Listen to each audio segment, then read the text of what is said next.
भंडारा येथे आयोजित पत्रकार परिषदेत माजी आमदार चरण वाघमारे यांनी बीआरएस आणि राष्ट्रवादी काँग्रेस पार्टीच्या संभाव्य विलिनीकरणाबद्दलचा खुलासा केलाय. अजूनही शरद पवार यांच्या गटात जाण्याचा निर्णय झालेला नाही. त्याचबरोबर त्यांनी देवेंद्र फडणवीस यांच्यावर टीका करत विचारले की महिला अधिकाऱ्याला निपटून टाकण्याचे वक्तव्य करणाऱ्या आमदारावर कारवाई होणार का, असा सवाल वाघमारे यांनी केलाय. त्यांच्यावरील खोट्या विनयभंगाच्या गुन्ह्याबाबत देखील स्पष्टीकरण दिलेत. आम्ही अजूनही शरद पवार गटाशी चर्चा करीत आहोत, निर्णय झालेला नाही, असेही माजी आमदार वाघमारे यांनी स्पष्ट केले.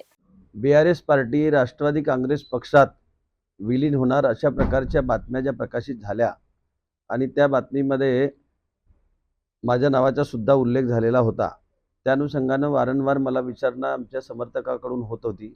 त्या अनुषंगाने मी आजची ही पत्रकार परिषद आयोजित केलेली होती. मुळात माझा अजूनही राष्ट्रवादी काँग्रेस शरदचंद्र पवार गटात जाण्याचा निर्णय झालेला नाही. बीआरएसचे आमचे महाराष्ट्रातले पदाधिकारी यांची बैठक 30 तारखेला पवार साहेबांकडे झाली.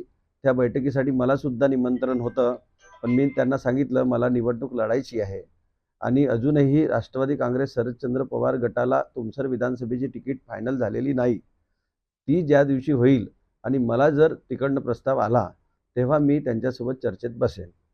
त्या अनुषंगानं मी आज ही पत्रकार परिषद घेऊन आपल्या माध्यमातून जनतेपर्यंत आणि माझ्या हितचिंतकापर्यंत हा विषय जावा म्हणून प्रेस घेतली. दुसरा महत्त्वाचा विषय असा होता की मागच्या आठवड्यामध्ये अजितदादा पवार राष्ट्रवादी काँग्रेसचे प्रमुख सर्वेसर्वा यांची जनसन्मान यात्रा तुमसर येथे आली होती.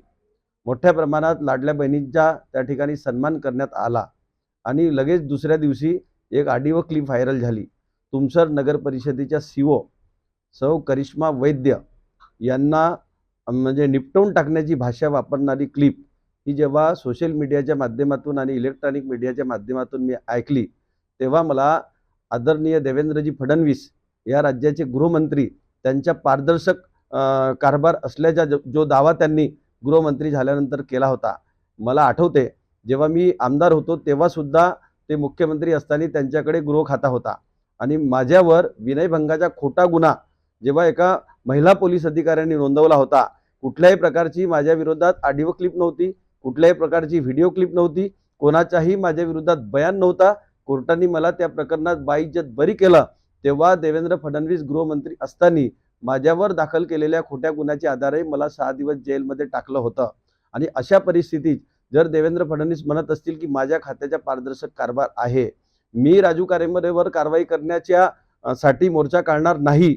पण माझ्या विरोधात खोटा गुन्हा दाखल झाला होता तेव्हा सर्व पक्षाचे लोक एकत्र येऊन मला अटक करा अशा प्रकारची मागणी करून मोर्चा काढला होता. आज देवेंद्र फडणवीसांना आपल्या माध्यमातून मी त्यांचे लक्ष केंद्रित करतो आणि मागणी करतो की तुमचा जर खरोखर पारदर्शक कारभार असेल तर तुमच्या महायुतीचे आमदार ज्यांनी एका महिला अधिकाऱ्याला निपटवून टाकण्याची भाषा वापरली त्यांच्यावर तुम्ही कारवाई करणार का?